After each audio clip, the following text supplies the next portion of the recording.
Hello children, how are you? I hope you all are very fine.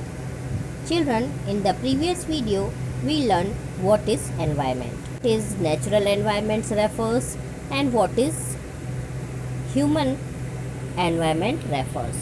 Okay. So,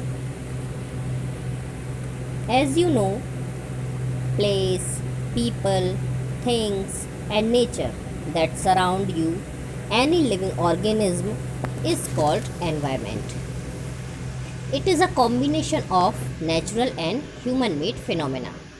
While the natural environment refers to both biotic and abiotic conditions existing on the earth, human environment reveals the activities, creations and interactions among human beings. Children, जैसे कि हमने देखा कि environment क्या है, anything जो कि हमारे चारों ओर नज़र आता है वह एनवायरनमेंट है, हमारे चारों ओर के वातावरण जो है। ठीक है, अब हमने कल देखा कि एनवायरनमेंट में 3 कंपोनेंट्स हैं, एक तो ह्यूमन खुद, दूसरा नेचुरल एनवायरनमेंट और फिर मैन मेड एनवायरनमेंट। ठीक है, 3 कंपोनेंट्स हैं। अब नेचुरल एनवायरनमेंट जो है वह भी, उसमें भी 2 तरह की कंडीशंस अप्लाई होती हैं, एक तो बायोटिक और दूसरा अबायोटिक। अब बायोटिक और अबायोटिक दोनों कंडीशंस को देख लेते हैं। तो बायोटिक क्या है? The world of living organism, for example plants and animal. Biotic वो होते हैं जो कि लिविंग ऑर्गेनिज्म की दुनिया हो, जहाँ पर मतलब जो लिविंग ऑर्गेनिज्म होते हैं सारे वो बायोटिक एनवायरनमेंट में आते हैं, जैसे कि प्लांट्स हो गए, एनिमल्स हो गए, ये सारी चीज़ें। और अबायोटिक कंपोनेंट्स में कौन आ जाएगा?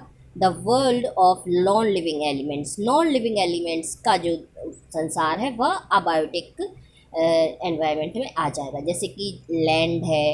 ओके, तो अभी हमने समझा। और ह्यूमन एनवायरनमेंट में क्या आ जाएगा? ह्यूमन एनवायरनमेंट में ह्यूमंस की एक्टिविटीज़ हैं, उनकी क्रिएशंस हैं, जितने भी वो क्रियाकलाप करते हैं, गतिविधियां करते हैं, और जो भी वो इन्वेंशन करते हैं, एक आपस में मिलजुल कर जो भी चीज़ें वो करते हैं वो सारी ह्यूमन एनवायरनमेंट में आ जाती हैं। एनवायरनमेंट, नेचुरल एनवायरनमेंट क्या है, इसको समझने से पहले चलिए एनवायरनमेंट का मीनिंग समझ लेते हैं। एनवायरनमेंट मीन्स नेबरहुड, मतलब कि हमारे अड़ोस पड़ोस, और यह जो है वो वायरोनर से निकला है। एनवायरोनर का मतलब था नेबरहुड, तो इसलिए एनवायरनमेंट जो हो गया वो हमारे चारों ओर का वातावरण हो गया। ठीक है ना। So now natural environment, land, water, air, plants and animals comprises the natural environment. You are familiar with the meaning of lithosphere, hydrosphere, atmosphere and biosphere from your previous class. Let us learn some more facts about these domains. Lithosphere is the solid crust or the hard top layer of the earth. It is made up of rocks and minerals and covered by a thin layer of soil.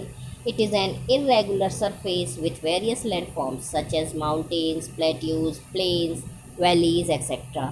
Landforms are found over the continents and also on the ocean floors. Lithosphere is the domain that provides us forest, grasslands for grazing, land for agriculture and human settlements. It is also a source of mineral wealth. अब children, सबसे बड़ी बात है, सबसे पहले आप देखिए कि जो लैंड है, वाटर है, एयर है, प्लांट्स, एनिमल्स है, ये सारे मिलकर के क्या बनाते हैं? नेचुरल एनवायरनमेंट बनाते हैं। और आप पहले भी लिथोस्फीयर, हाइड्रोस्फीयर, एटमॉस्फेयर और बायोस्फीयर के बारे में 6th क्लास में पढ़ चुके हैं। चलिए अब इसके बारे में कुछ और जानते हैं। तो लिथोस्फीयर, जैसे कि आप पहले ही जानते हैं कि जो हमारी अर्थ है, अर्थ की जो क्रस्ट है उसे लिथोस्फीयर बोला जाता है। सॉलिड क्रस्ट या हार्ड टॉप लेयर जो है वह लिथोस्फीयर कहलाती है। और यह किससे बनी है? रॉक और मिनरल से मिलकर के बनी हुई है, और जिस पर की थिन लेयर है सॉइल की। अब देखिए, जो लिथोस्फीयर है उसमें सारी चीज़ें आ जाती हैं, mountains, plateaus, plains, valleys, land forms जितने भी हैं वो सब, जो कि हमें एग्रीकल्चर के लिए लैंड मिलती है, ग्रेजिंग के लिए ग्रास लैंड जो है, फॉरेस्ट है, और जितने भी ह्यूमन सेटलमेंट होते हैं वो सारे किस में होते हैं? लिथोस्फीयर में ही होते हैं। और मिनरल वेल्थ जितनी मिलती है वो भी हमें किस में मिलती है, लिथोस्फीयर में ही मिलती है। अब आप इस पिक्चर में देखिए कि लिथोस्फीयर, आप देखिए ये सारे एग्रीकल्चर की लैंड है, आप रोड देख रहे हैं, जितने भी माउंटेन्स हैं, ये सारी चीज़ें देख रहे हैं, लैंड रहने के लिए है, सिटीज़ बसी हुई है, सब क्या है, लिथोस्फीयर में ही है। Okay, now the domain of water is referred to as hydrosphere. It comprises various sources of water and different types of water bodies like rivers, lakes, seas, oceans, etc. It is essential for all living organisms. अब hydrosphere को समझिए। तो hydrosphere क्या है, देखिए जितना भी पानी वाला भाग है ना, जितना भी हमें वाटर वाला पार्ट है, वो सारा हम क्या कहलाता है, हाइड्रोस्फीयर। और हाइड्रोस्फीयर के कितनी कौन से सोर्सेस हैं, रिवर्स, लेक्स, सीक्स, ओशियन, ये सारे हाइड्रोस्फीयर में आते हैं। मतलब जो भी सोर्सेस जो वाटर के हैं वो सारे क्या होंगे, हाइड्रोस्फीयर में आएंगे।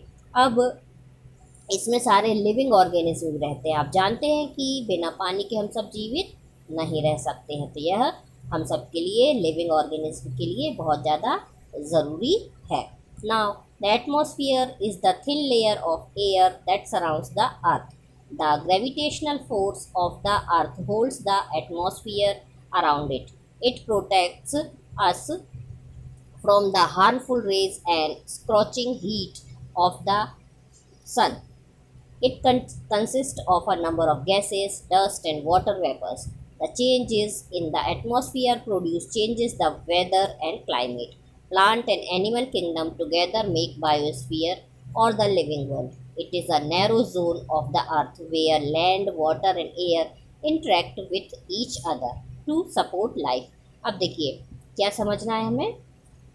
अभी हमने हाइड्रोस्फीयर देखा और क्या देखा, हाँ, लिथोस्फीयर देखा। अब हमें क्या देखना है, एटमॉस्फेयर। तो एटमॉस्फेयर क्या है, देखिए हमारे चारों ओर जो एयर है ना, जो हमारी अर्थ को चारों ओर एयर महसूस होती है, वो पतली सी जो लेयर है वही है एटमॉस्फेयर। हमारे अर्थ पर जो ग्रेविटेशनल फोर्स है वह हमारे चारों ओर एटमॉस्फेयर को होल्ड करके रखती है। ठीक है, इट प्रोटेक्ट, और यह हमें क्या करती है, हार्मफुल रेज जो सन की आती हैं उनसे, और जो हीट एक्स्ट्रा आती है उससे हमें बचा कर रखती है। और बहुत सारी गैसेस से मिल करके ये बना हुआ है एटमॉस्फेयर। बहुत सारी नंबर ऑफ गैसेस और डस्ट और वाटर वेपर्स, ये सारी चीज़ों से मिलकर बनता है एटमॉस्फेयर। और जैसे ही एटमॉस्फेयर में कोई चेंज आ जाता है तो फिर हमारा वेदर और क्लाइमेट भी चेंज हो जाता है। तो हमारा वेदर और क्लाइमेट किस पर डिपेंडेंट हो गया, एटमॉस्फेयर पर। Now, plant and animal kingdom. Plant and animal kingdom together make biosphere or the living world. It is a narrow zone of the earth where land, water and air interact with each other to support life. अब देखिए biosphere को देखें हम, तो biosphere क्या है, plant और animal kingdom है ना, जो भी जहाँ पर भी रहते हैं वो सारा क्या कहलाएगा, बायोस्फीयर, या मतलब कि लिविंग वर्ल्ड जहाँ पर होगा बायोस्फीयर होगा। अब यह क्या है, यह नैरो जोन है अर्थ में जहाँ पर वाटर, एयर, ये वाटर, लैंड और एयर ये मिल करके लाइफ को पॉसिबल बनाते हैं। अब हम इस पिक्चर के द्वारा अच्छे से समझेंगे कि देखिए बायोस्फीयर में सारी चीज़ें आ रही हैं, आप देख सकते हैं, लिथोस्फीयर भी है, एटमॉस्फेयर भी है, हाइड्रोस्फीयर भी है, सब मिल करके बायोस्फीयर को बना रहे हैं, जिसमें कि लिविंग ऑर्गेनिज्म जीवित हैं। मतलब कि लिविंग ऑर्गेनिज्म के लाइफ सिस्टम के लिए ये सारी चीज़ें सपोर्ट करती हैं।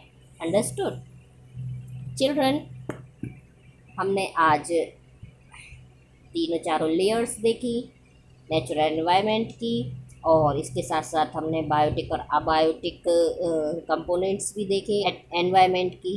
In the next video we will see the what is ecosystem. Children, आपको एक वर्क है, करना है, जो वह ये है कि आपको लुक एट योर सराउंडिंग, अपने चारों ओर देखना है। अपनी नोटबुक उठाएंगे, रफ कॉपी में लिखेंगे, लिस्ट बनाना है आपको। Make a list of uses that land in your neighbourhood is being put to. आपको लिस्ट बनाना है कि आपके आसपास की जो ज़मीन है वो किन किन चीज़ों के लिए यूज़ होती है। एक और क्वेश्चन है जो कि आपको सॉल्व करना है कि where does the water you use in your home and school come from. जहाँ आप अपना आप वाटर, जिस वाटर को आप अपने घर पर और अपने स्कूल में यूज़ करते हैं वो कहाँ से आता है, ये आपको लिखना है। साथ में ये भी लिखना है कि लिस्ट बनानी है कि different uses of water in our daily life, हमारी डेली लाइफ में हम कितने सारे यूज़ करते हैं वाटर से, वो सारे वाटर की यूजेस आपको लिखना है। एक और आंसर आपको देना है कि क्या आपने कभी किसी को वेस्ट करते हुए देखा है वाटर, और किस तरह से वो वेस्ट कर रहा था, ये भी आपको बताना है। तो ये क्वेश्चंस जो आपको मैंने बोला है करने के लिए, लेट्स डू में ये दिए गए हैं, ये आपको अपनी रफ कॉपी में करना है। ओके, और in the next video we will study about the ecosystem. Have a good day.